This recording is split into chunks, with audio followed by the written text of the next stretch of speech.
Hello friends, कैसे हो आप लोग। तो फ्रेंड्स, आज की वीडियो के अंदर आप बात करेंगे एमएएस और केवीपी की। इससे पहले गाइस आप बात कर चुके हैं डोसीमीटर की, एक्सरे ट्यूब और बहुत सारी वीडियो आप कवर कर चुके हैं। इसलिए बोलता हूँ चैनल को सब्सक्राइब कर लो ताकि आप रेडियोलॉजी से रिलेटेड कोई भी वीडियो को मिस ना कर सको।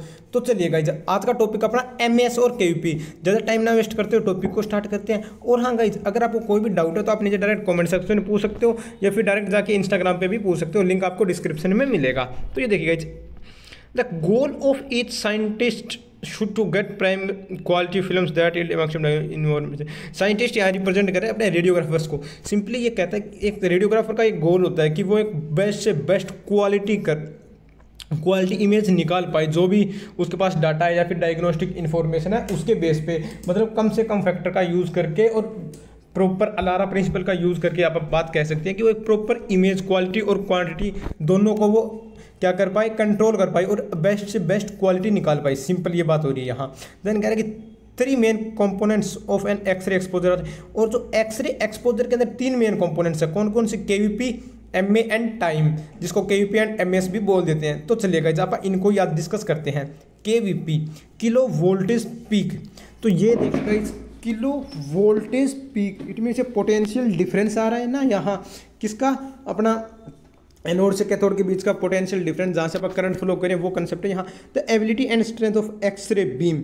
सिंपली ये कह रहा है कि किलो वोल्टेज पीक, मतलब ये पेनिट्रेटिंग इफेक्ट बोल सकते हैं इसको। और ये है क्या उस एक्सरे बीम की एबिलिटी, क्या उसकी स्ट्रेंथ है। सिंपली बोल सकते हो quality of that x-ray beam. Simply अगर केवीपी की बात आती है तो आपको समझाना है कि क्वालिटी की बात हो रही है यहाँ।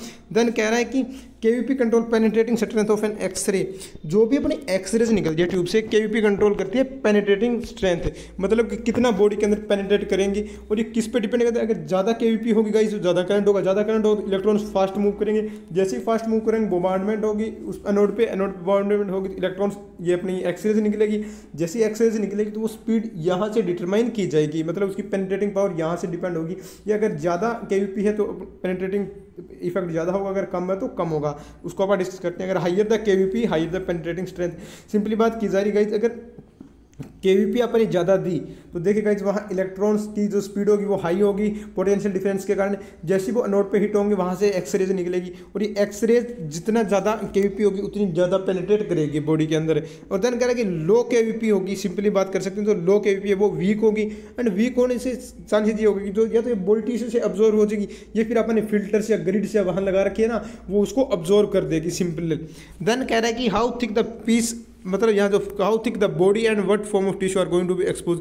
और ये केवीपी डिपेंड करता है, पेनिट्रेटिंग इफेक्ट डिपेंड करता है कि कौन सा पार्ट है। हो सकता है अगर चेस्ट रीजन है तो यहाँ सॉफ्ट टिश्यूज है, अगर पेल्विस रीजन है तो यहाँ हार्ड टिश्यूज है। तो ये पेनिट्रेटिंग इफेक्ट यहाँ डिपेंड करता है, और इन्हीं के बेस पे फिर आप केवीपी को कम ज़्यादा भी करेंगे। देन कह रहा है कि KVP also control the quantity of contrast.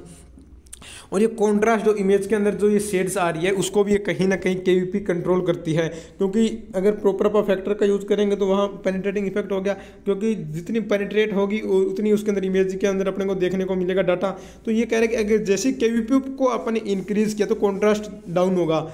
ठीक है गाइस, मतलब ये इमेज अपने को जल सकती है या फिर ज़्यादा ही ब्लैक देखने को मिलेगी। सिंपली ये बात की जा रही है।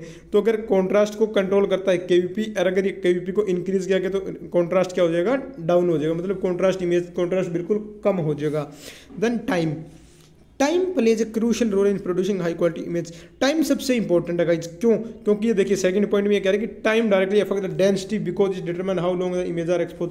जितना टाइम आप एक्सपोज देंगे और कौन सा टिश्यू है कौन सा बॉडी पार्ट है एक्सपोज हो रहा है उसके अकॉर्डिंग ये टाइम डिपेंड करेगा। हो सकता है आप सॉफ्ट टिश्यू में ज़्यादा एक्सपोज करें तो वो डार्क हो जाएगी, अपने को इमेज बिल्कुल जल जाएगी। वहीं अगर हार्ड टिश्यू में कम एक्सपोज करते हैं तो वो अंडर एक्सपोज हो जाएगी इमेज। तो ये हो गया अंडर एक्सपोज, और ओवर एक्सपोज का फैक्टर भी कहीं ना कहीं टाइम से भी रिलेटेड है। तो अपने को प्रॉपर टाइम सेलेक्ट करना होगा गाइस। टाइम का फैक्टर थोड़ा सा आगे वाले जो स्लाइड होगी उसके अंदर कवर करेंगे आप एमएस के अंदर।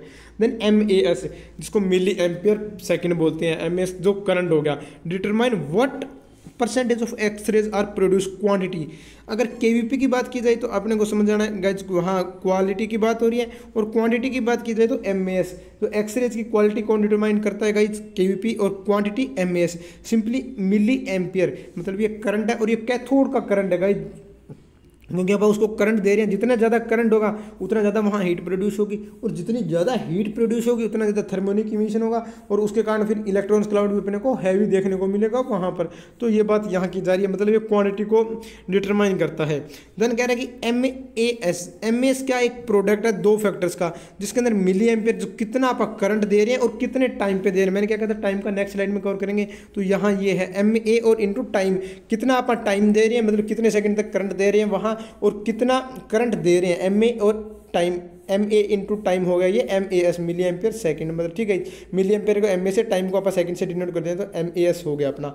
देन कह रहा है कि MAS is adjust in keeping with dimension and tissue form of the piece being examine. और ये MS एडजस्ट किया जाता है कौन से बॉडी पार्ट स्कैन किया जा रहा है, मतलब सेम कंसेप्ट आप बोल सकते हैं, कौन सा सॉफ्ट टिश्यू है हार्ड टिश्यू है उसके बेस पे MS को भी अपन एडजस्ट करते हैं। बिकॉज जहाँ अपने को ज़्यादा इलेक्ट्रॉन चाहिए, ज़्यादा रेडिएशन चाहिए तो वहाँ MS को अपन हाई रखेंगे, जहाँ कम रेडिएशन चाहिए वहाँ MS को अपन कम रखेंगे, सिंपल है। और ये कह रहा है कि MS डायरेक्टली प्रोपोर्शनल है पेशेंट एक्सपोजर रेट के, MAS डायरेक्टली प्रोपोर्शनल है पेशेंट एक्सपोजर रेट के। इट मीन तो पेशेंट को कितनी डोज मिल रही है वो कहीं ना कहीं MS डिटरमाइन करता है। जितनी ज़्यादा MS होगी इतनी ज़्यादा इलेक्ट्रॉन्स होंगे, जितने ज़्यादा इलेक्ट्रॉन्स होंगे पेशेंट के लिए रेडिएशन डोज उतनी होगी।